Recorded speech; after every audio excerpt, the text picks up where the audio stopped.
মমতা বন্দ্যোপাধ্যায় হিন্দুদের রীতিনীতি মানেন না, পিতৃপক্ষে কাঁচি নিয়ে ঘোরেন।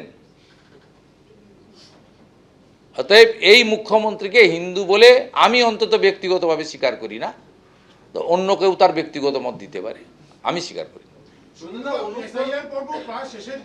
প্রথম পর্বটা প্রায় শেষের দিকে, এই সময় দেখা যাচ্ছে যে প্রথমে 13 জন রোল অবজারভারকে নিয়োগ করা হলো, এখন আবার দেখা যাচ্ছে আজকের খবর আরো 5 জনকে নতুন করে নিয়ে আসা হচ্ছে, কেউ স্বরাষ্ট্র দপ্তর, কেউ প্রতিরক্ষা দপ্তরের জয়েন্ট সেক্রেটারি পদের ব্যক্তি। কি বলবেন এটা? এটা শুধু পশ্চিমবঙ্গে হয়নি, আমি যেটুকু ন্যাশনাল নিউজ চ্যানেল থেকে দেখেছি 20 জন জয়েন্ট সেক্রেটারি লেভেলের অফিসারকে এসআইআর যে রাজ্যে হচ্ছে পাঠানো হয়েছে। পশ্চিমবঙ্গে 5টা ডিভিশন আছে, 5 জন খুব গুরুত্বপূর্ণ অফিসারকে দেওয়া হয়েছে, সিনিয়র অফিসার, হোম আছে, ডিফেন্স আছে, খুব বড় বড় ডিপার্টমেন্টের। দে আর ভেরি এফিসিয়েন্ট অফিসার, যেটুকু আমরা নামের সঙ্গে চিনিয়ে দেন। আমি শুধু একটা কথাই বলবো, বাবার নাম মায়ের নাম বদলেছেন, ধরা পড়বেন। অনেক বিএলও জানেন না তার ফর্মকে ফিল আপ করে দিয়েছে, আইপ্যাকের লোকেরা ফিল আপ করে দিয়েছে। আপনি দেখছেন না তত্তর করে মৃত এবং শিফটিং অদৃশ্য ভোটারের সংখ্যা বাড়ছে। আপনারাই গল্প করেছিলেন মাত্র 27.5 লক্ষ, কোথায় 1 কোটি। আপাতত বলছেন এখন 56 লক্ষ পেরিয়ে গেলে, T20-র মতো। এদের আশা অনেক আগে উচিত ছিল। বাংলাদেশি মুসলমানদের বাবার নাম মায়ের নাম পরিবর্তন করে আইপ্যাকের সাহায্যে বিএলওদেরকে ঠুটো জগন্নাথ করে ডিএফ এবং 1 শ্রেণীর বিডিওরা, এইআরওরা তারা যে ম্যাল প্র্যাকটিসেস করেছেন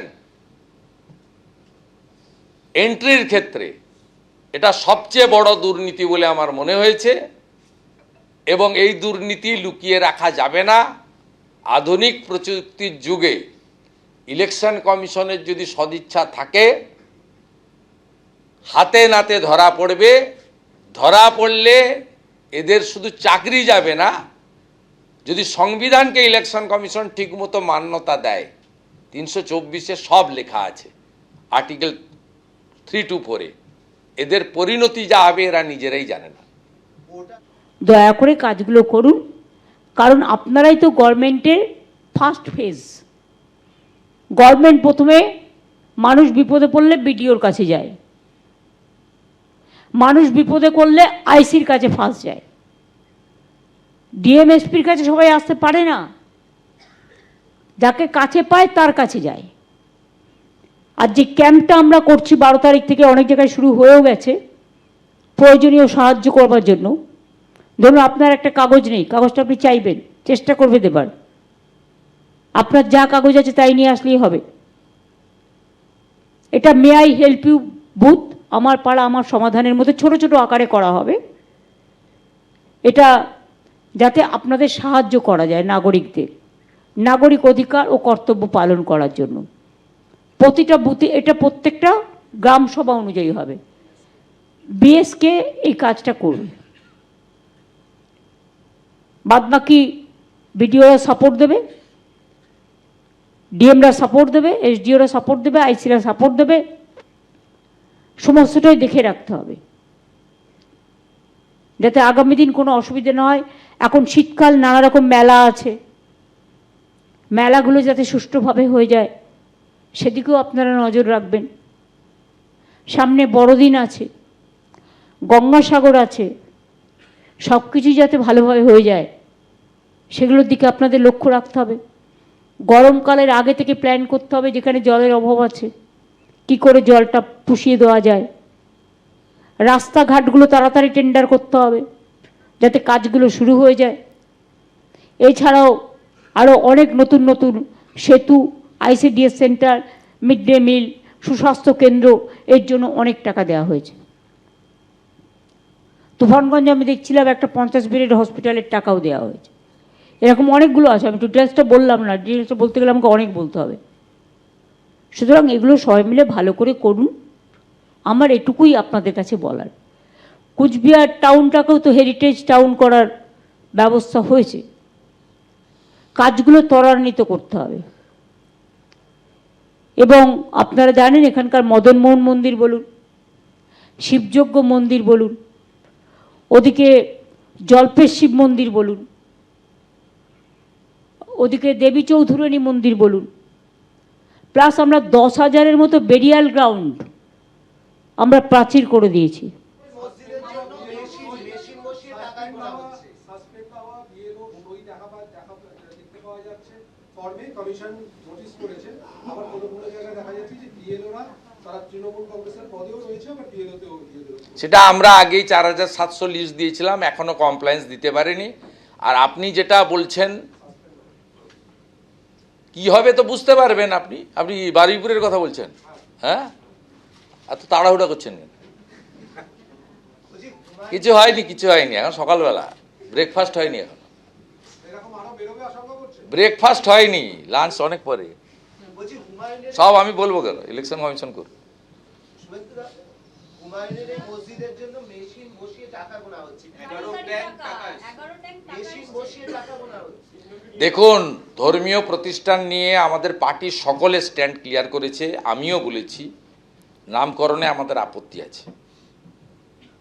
কিন্তু এই যে সরকারি মদতে 1000 পুলিশ দিয়ে যে উল্লাসটা সংগঠিত করা হলো মোগল পাঠান হানাদারদের নামে, বাবর একজন ধর্ষণকারী ছিলেন, লুটেরা ছিলেন, তিনি ভারতের কেউ ছিলেন না, তিনি ভারত দখল করতে এসেছিলেন, ভারতের মন্দিরগুলো ভেঙে গুড়িয়ে হিন্দুদের ধর্ম, আদিবাসীদের ধর্ম পরিবর্তন করতে এসেছিলেন, ভারত থেকে লুটে নিয়ে ভারতের সোনা, হীরা, মণি, মাণিক্য সব আরবে নিয়ে চলে যেতে এসেছিলেন।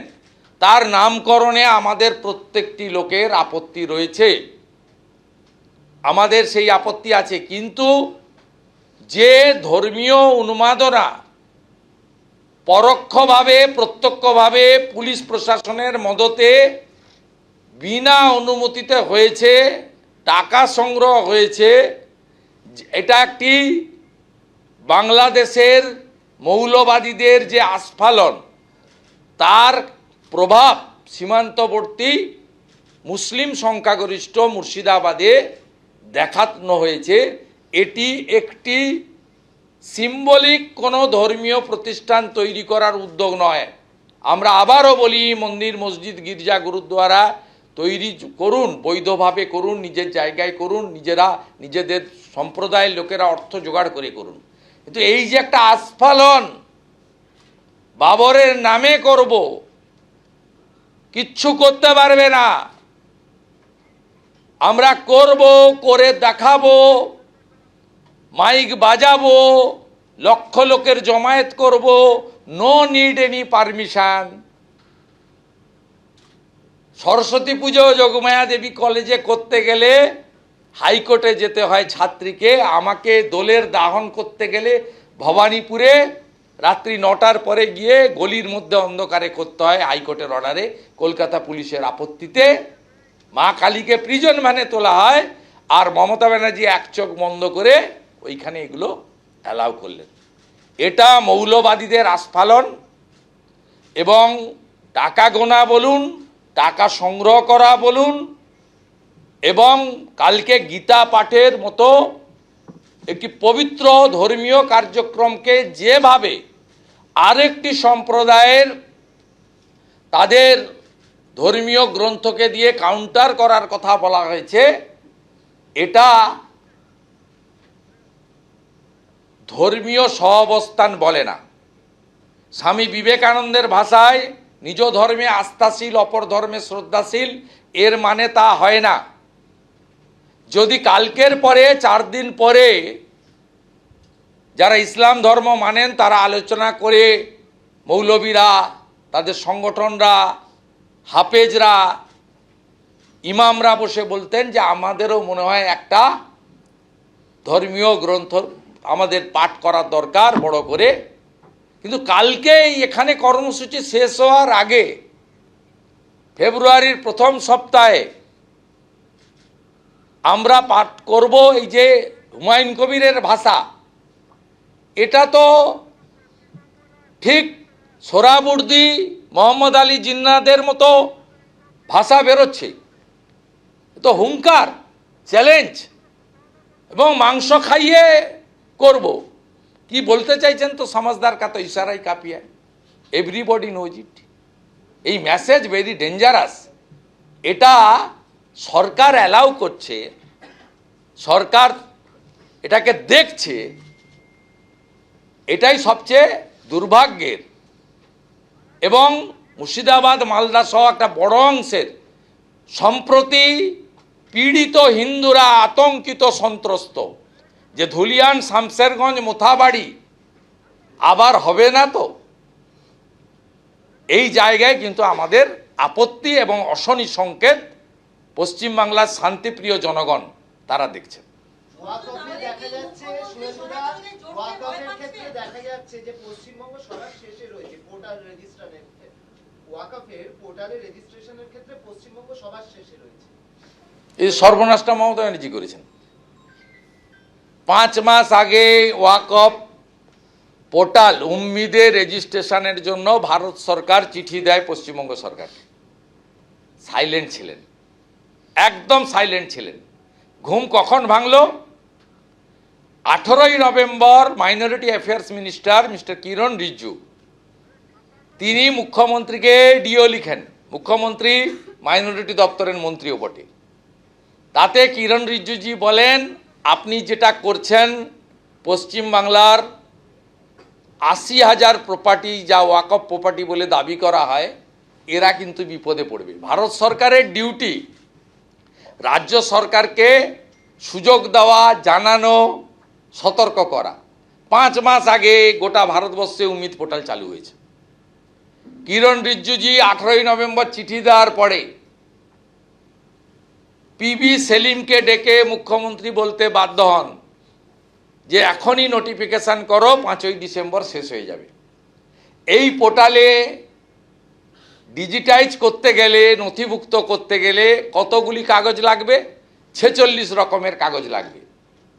এই 46 রকমের কাগজ অধিকাংশ ওয়াকফ প্রপার্টি হোল্ডারের কাছে নেই। এই কম সময়ে তৈরি করতেও পারবে না, সংগ্রহ করতেও পারবে না। তার ফলে উম্মিদ পোর্টাল থেকে বঞ্চিত হয়েছে পশ্চিমবাংলার ওয়াকফ প্রপার্টির যারা কন্ট্রোল করছেন, মোতোয়ালি, সেই তারা বঞ্চিত হয়েছেন। এর জন্য যদি কেউ দায়ী থাকেন, তার নাম হচ্ছে মুসলিম সমাজের চোখে তাদের যিনি রক্ষাকর্তা, সোকল্ড রক্ষাকর্তা, সেই মমতা বন্দ্যোপাধ্যায়। এবিপি আনন্দ, এগিয়ে থাকে, এগিয়ে রাখে।